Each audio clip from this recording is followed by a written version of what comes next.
Hi, my name is Robert Chelle with Chelle Law, and my law firm assists professionals with employment contract issues.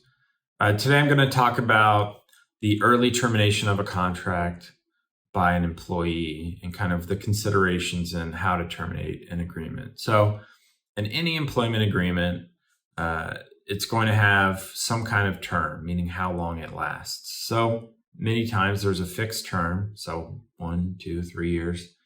And then at the end of that term, it will likely have language that states it will automatically renew for 1-year terms after that, unless it's terminated by one of the parties. I'd say more recently, over the last 5 years, Evergreen contracts have become more popular, and that just means there's no fixed term. It just simply states the contract continues, forever until the contract is terminated by either party. So identifying the actual term of the agreement is important. And then the next step is termination. So in any employment agreement, there's going to be language that states how the agreement can be terminated by either party. So the ways that an agreement can be terminated: one, if it is a fixed term with no renewal language, let's just say it's 2-year term, 2 years ends, doesn't automatically renew. Neither party wants to renew, it just ends, that's it. So that's one way. Mutual agreement. So if either party says, you know what, this isn't working out, we don't need to provide notice, we can just agree it's not working, move on.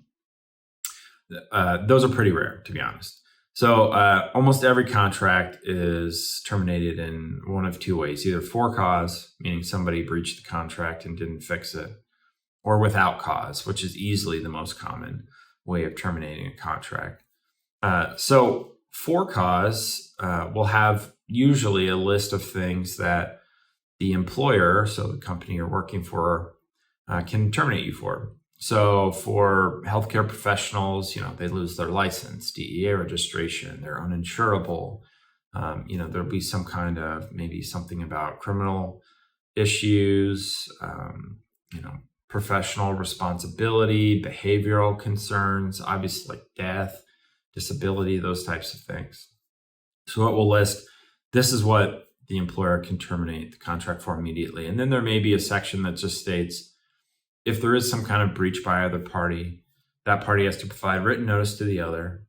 And then at that point, the other party has what's called a cure period. So a cure period simply means a limited amount of time to fix whatever the breach is. So let's say an employer promised to pay a bonus to an employee at the end of every month, or I guess monthly. So then it would be within some kind of period after the month ends, and then they just stop paying the bonus and it was earned. Well, the employee can state, you're not paying me my bonus, you're in breach of contract, you have 15 days to pay me, or I'm going to terminate the contract immediately. So that's one way to end or terminate a contract early, is if the employer breaches the contract and then ultimately doesn't fix it. That's how someone could end the contract early. The most popular way, at least in this scenario, would be called without cause termination, or no good reason, something like that. And so without cause termination simply means either party can terminate the agreement for any reason at any time with a certain amount of notice to the other. So normally it's going to be somewhere between like 30 to 90 days.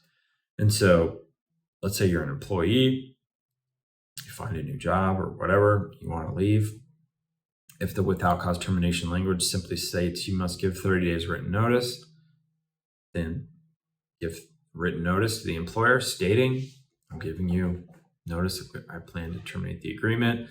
You work out your 30 days and you can move on. So that's the most common way of terminating an employment agreement early, is without cause termination. Now, there's some huge red flags if there is no language like that, for a couple of reasons. One, no one wants to stay in a job that they absolutely hate.